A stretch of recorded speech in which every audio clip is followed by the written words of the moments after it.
سلامونه د چټک نیوز ګران لیدونکو وخت مو په خیر. د نن ورځې مهمو لنډو خبرونو ته مو هرکلی. په پیل کې که زموږ په یوټیوب چینل کې نوي یاستئ نو زموږ یوټیوب چینل هم در سره سبسکرایب کړئ ترڅو پر وخت د سیمې هېواد او نړۍ له تازه پیښو نوو نوښتونو باخبره شئ او ترڅنګ یې جالبې ویډیوګانې هم ننداره کړئ.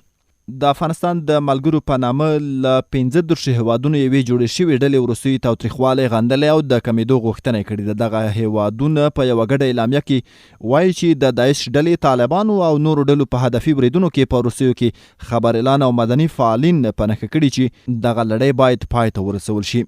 دوی وایي چې تاوتریخوالی او هدفي بریدونه د سولې هڅې تر سیوري لاندې راوسي او د بیان ازادي له ګواښ سره مخ کړي او بشري مرستو ته د رسونو په برخه کې خنډونه جوړ کړي.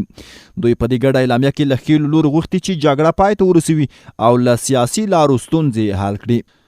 د امریکا په فلوریډا کې یو بریدګر 10 کسه وژلي. د راپورونو له مخې په ځایي وخت د ماسپښین 2:30 بجې د فلوریډا ایالت په بولډر ښار کې په یوه لوی پلورنځي کې پر عامو وګړو ډزې پیل شوي چې ویل کېږي بریدګر د فلوریډا ایالتي پوهنتون ته نږدې په دې پلورنځي کې پر خلکو ډزې پیل کړي چې تر نښتې وروسته د یوه پولیس په ګډون 10 کسه وژلي دي.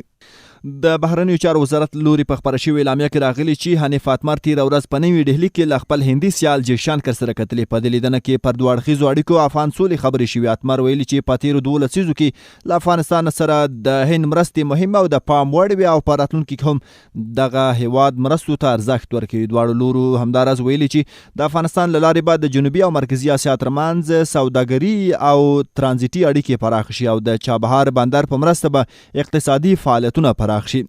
د هند د بهرنیو چارو وزیر جیشانکر هم ویلي چې دوی له افغانستان سره په بیلابیلو برخو کې د اړیکو د پراختیا ملاتړي دي او هڅه کوي د سولې په برخه کې مثبت او ګټور ګامونه اوچات کړي.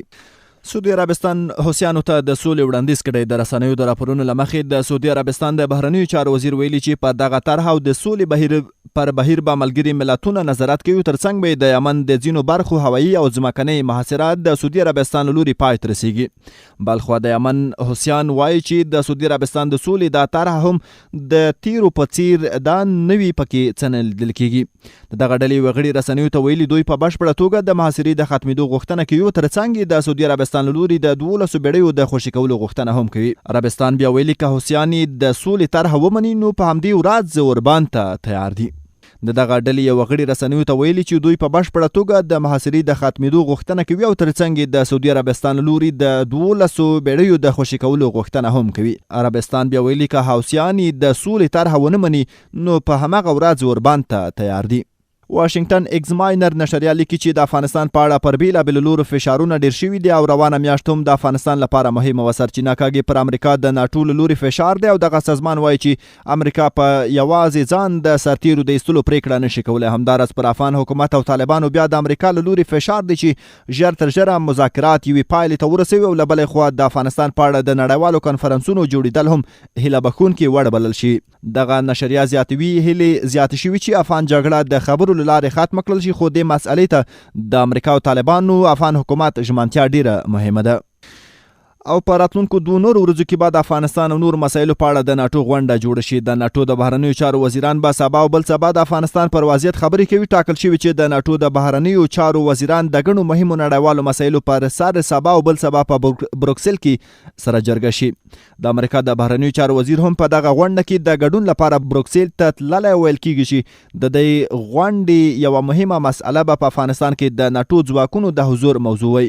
څو ورځې وړاندې د ناټو عمومي منشي یان سټولټنبرګ په یوه خبري غونډه کې ویل چې د ناټو د بهرنیو چارو وزیرانو په غونډه کې به د افغانستان په اړه خپله پریکړه کوي. ناټو وایي دوی په افغانستان کې د امریکایي ځواکونو په پرتله ډیر سرتیري لري او له بلې خوا دوی ژمن دي چې افغانستان ته سوله راولي، نو ځکه یې د سرتیرو حضور د افغانستان په وضعیت او شرایطو پورې تړلی دی. له چټک نیوز د نن ورځې مهم تازه لنډ خبرونه همدلته پای ته رسیږي. د نورو خبرونو او ویډیوګانو لپاره زموږ یوټیوب چینل در سره سبسکرایب کړئ. لا پاتې کېدو مو مننه.